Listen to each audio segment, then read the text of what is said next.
All right, the Seattle Seahawks get good news for the offense as we head into the draft. If you're new to the channel, we're Detroit Lions fans, but this channel fully dedicated to teams that just kind of get overlooked by the national media. And here we go again with Seattle being overlooked, traded away some players. They're sitting in a really good spot draft-wise, and we're going to show you here how the offense is in great shape. So first things first, latest mock draft. Well, let's look at this. This is all your picks. Really exciting because you've got pick 175. I mean, you've got so many picks in rounds 1 through 5. It's incredible. And then a couple 7th rounders. Perfect. Take a flyer on a guy, see what happens. But you can see through your first 4 rounds, you're going to have 6 players picked. That's awesome. Check out this one right here, and we're going to look at something else in just a second. But at 18, Gray Zabel, who continues to rise, you take the 6'6", 312-pound player, interior offensive lineman, best one on the board, done. Second round pick, you take Mason Taylor. So you don't have to reach for those 2 tight ends that are really good. Instead, second round Mason Taylor. And then wide receiver wise, Kyle Williams right here, pick 92. Right? So you've got 2 interior offensive linemen, a tight end, and a wide receiver, just like that. Young, cheap, explosive, inexpensive, cheap, same thing. And you get rid of DK. It's like, I got you, man. I know what you are. Get out of here. And then another team pays him a bunch of money. You're like, you guys are just so good / lucky maybe at getting rid of these older dudes that just like, what are we doing? Russell Wilson, DK Metcalf, someone else, like, I love them, and it's just not going to work. Okay, here's what's cool about this is you look, this is the best centers, Gray Zabel. Now, if you don't get Gray Zabel, you've got Seth McLaughlin out of Ohio State that everyone really likes.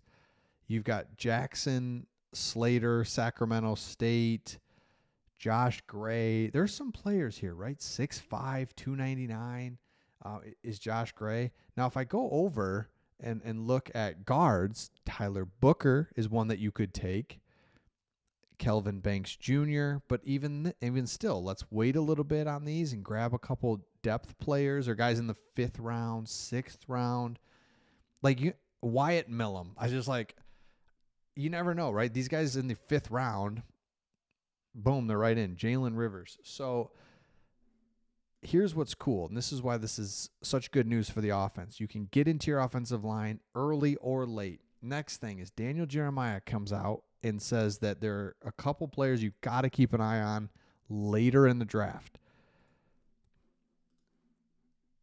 Jack Beck from TCU, Torrey Horton from Colorado State, and Kyle Williams, who we just showed you, from Washington State. None of these guys are day 1. They're day 2 guys. But you look at Horton, 6'2.5", 196, ran a 4.4. It's like, okay, that's the guy that you could get in the 2nd or 3rd round. He is DK, but way cheaper. Less kind of, it's not even drama, but DK had this thing that Kelvin Johnson had. Not comparing the two, but what would happen would be you felt like you had to get the ball to Kelvin, which was true. You have to. You're not so much with DK, but you still had that feeling like, I feel like we got to get him going, or what's the deal? And it was just, he was clunkied up the offense a little bit. Not it wasn't like everything. How about you get a rookie wide receiver in there? He's within the offense. You're playing. You've got Cooper Kupp. The offense is just flowing rather than like, all right, Lockett's out there doing the best he can. He's been playing for 40 years, and he's just in DK. You know what I'm saying. So there's options there as well. So let me go to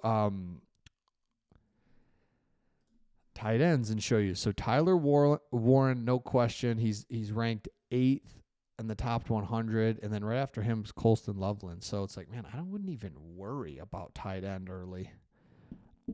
I really wouldn't. Mason Taylor, Elijah Arroyo, if you're not familiar with those two, studs. Late 1st rounder, 2nd rounder guys. And then you get into some other guys that's like, all right, Mitchell Evans, what's up? All right, other ones. Wide receiver, just what we were talking about.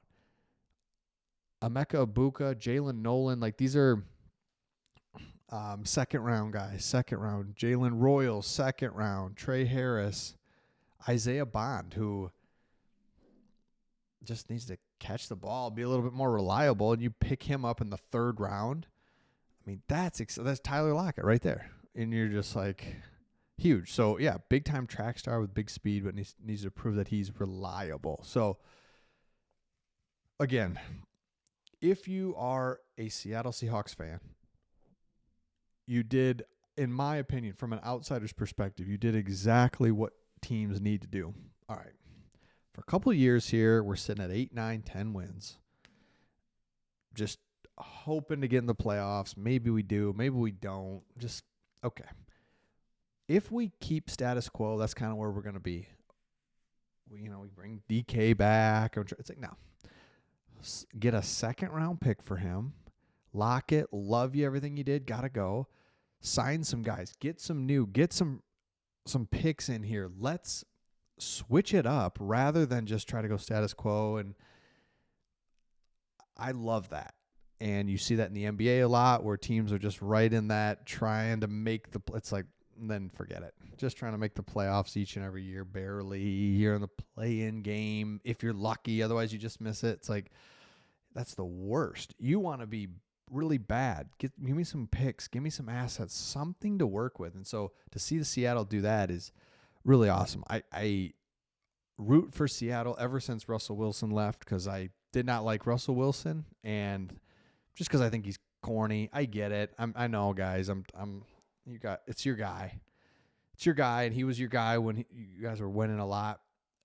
But when he left, I was just rooting for Seattle, wanting to do well with kind of this, backup quarterback type of guy in Geno. And so anyway, when it comes to your teams or teams in your division, I want you guys to win. Rams, annoyed with them. Stafford, first year went out there. It's like, okay, man, kind of rooting for, I don't know what to do. I guess I'm rooting for you. I'm not really sure.